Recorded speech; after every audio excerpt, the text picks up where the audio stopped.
Hello, welcome to Sound and Fury Book Reviews. As usual, I am Tina. Today I'm doing a fun video. I am doing a If That, Read This video. So I'm going to bring up a bunch of random things like movies, maybe other books, maybe shows, things like that. And if you liked that thing, then you will like the book recommendation that I'm going to give you. So I actually had a lot of fun with this and I came up with 20. So I'm only going to do 10 in this one, and then I'm going to do 10 in another one in like 2 weeks or something. So yeah, if you like this, let me know and I can do more of them. There were so many because I read so many things because I have no life. So let's just get started. So the first one is Firefly. We all love the show. If you don't like the show, tell me why, because I don't think I've ever met anyone who said they didn't like Firefly.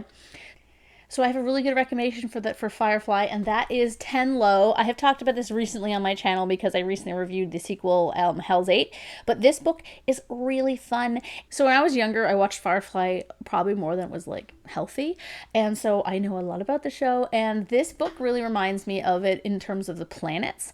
So it's really only set on one planet, at least this book is, but it's very kind of run down, it's kind of poorly terraformed, it's got kind of a Western feel in it. There's like saloons and like kind of like almost like cowboy like people, things like that. And also the characters are very morally gray, and there is some really great humor, but overall it is a serious novel, kind of like Firefly. It had a lot of humor in it, but overall it was a more serious show. And so I would say that 10 Low is a very good comparable to it. So if you like Firefly, definitely check out 10 Low. It's really fun. So if you like the old classic movies, Seven Samurai by Kurosawa and The Magnificent Seven, you should definitely check out The Maleficent Seven, which is a fantasy take on it that is very dark and very funny and very, like, not for the faint of heart, but I absolutely loved it. I can't show you the book because I lent it to my cousin and he hasn't given it back yet. But also check out Red Noise, which has a similar feel. This one's more based on Seven Samurai, where the Maleficent Seven was based more on Magnificent Seven. So this one, I mean, the latter is a adaptation of the first one anyway, but Red Noise is really fun. It's set on a space station. It has a similar kind of plot to Seven Samurai.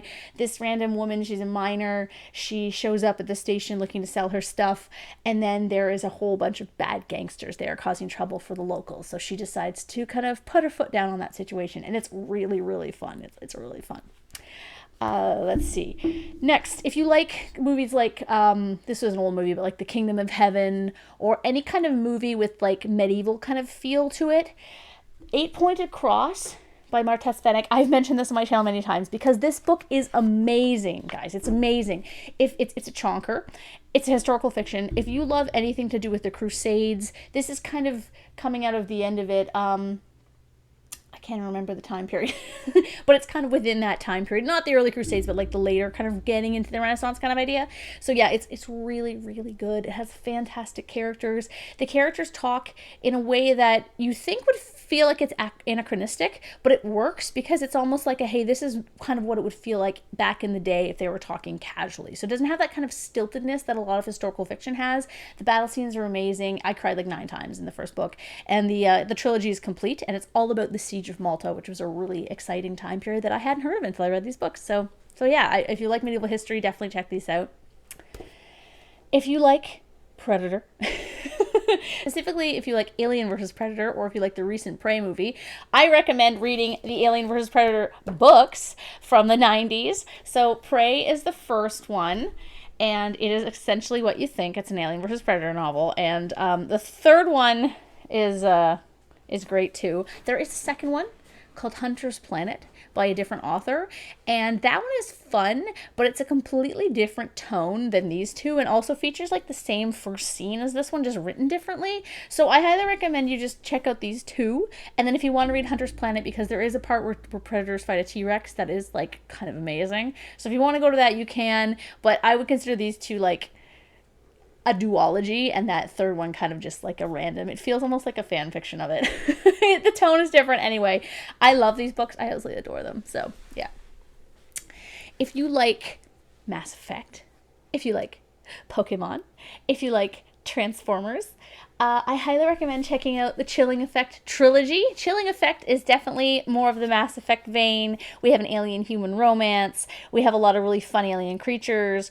We have a kind of action-y plot. These books are really, really, really fun. And then there's two other ones out. I just reviewed the third one earlier last year, or later last year, or was it early this year? I don't know. Time is a blur. But that one definitely has more of a Transformers feel, and then the second one has a great deal to do with Pokemon. So if you if you love Pokemon either nostalgically, because I watched the show when it first came out in the 90s because I was like in grade 8, then you would totally like that. And if you still play the games now as an adult or still watch, is the show going on? I have no idea. Check these out. Now, the next one, if you liked The Expanse, I highly recommend you check out James S.A. Corey's Leviathan Wakes. It feels like almost the same story, and the characters are really good, and the action... I'm just kidding with you. I know this is The Expanse. It even says it on there. I just thought I would mess with you. No, but if you liked The Expanse books, if you liked The Expanse show, I recommend consider Phoebus by Ian Banks. It's an older sci-fi. I think it would almost be considered a classic sci-fi at this point, but it has almost the same kind of... has the same kind of feel to it. It's a bit more complex and a bit more convoluted though, but you know, it's a galactic war with multiple people, with interesting people in it, people that are kind of morally gray. Yeah, I totally recommend that if you haven't read any Ian Banks to totally check out consider Phoebus. I'm probably pronouncing it wrong. It's probably Phoebus or something. I don't know. But anyway, I got a couple more for you here. No more jokes, I promise. The first is if you like City of Saints and Madmen by Jeff Vandermeer, I highly recommend you check out The Etched City by KJ Bishop.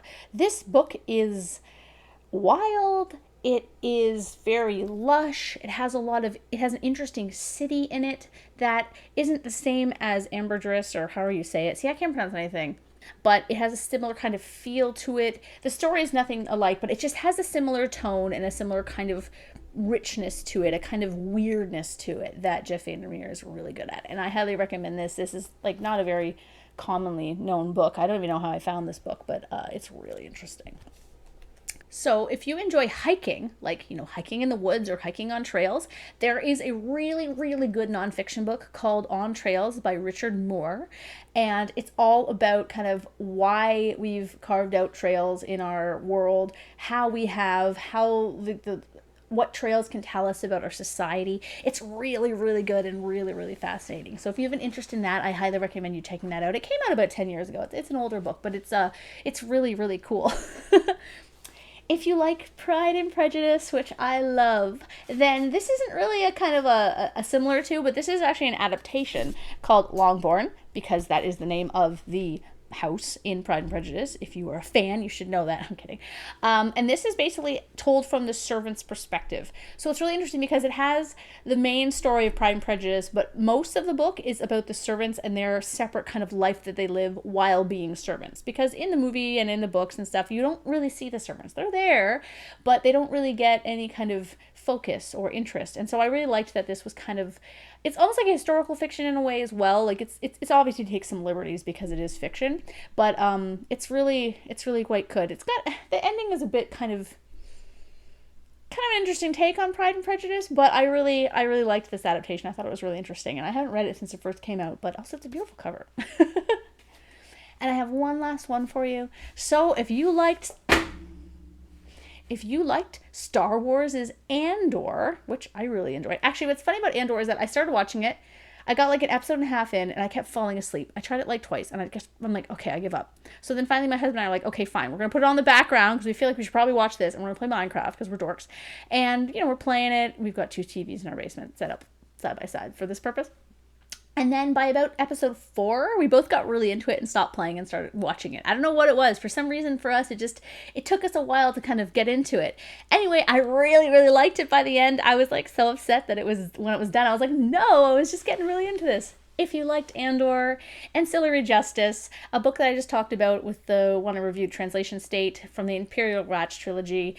If you haven't read it yet, it's amazing. It's a political themes, you know, there's lots of action, there's a space opera, it's a bit brooding. It totally fits with Andor, I would say. So yeah, those are the first 10 books that I would recommend to you. I've got another 10 coming for you, a few more kind of weirder ones.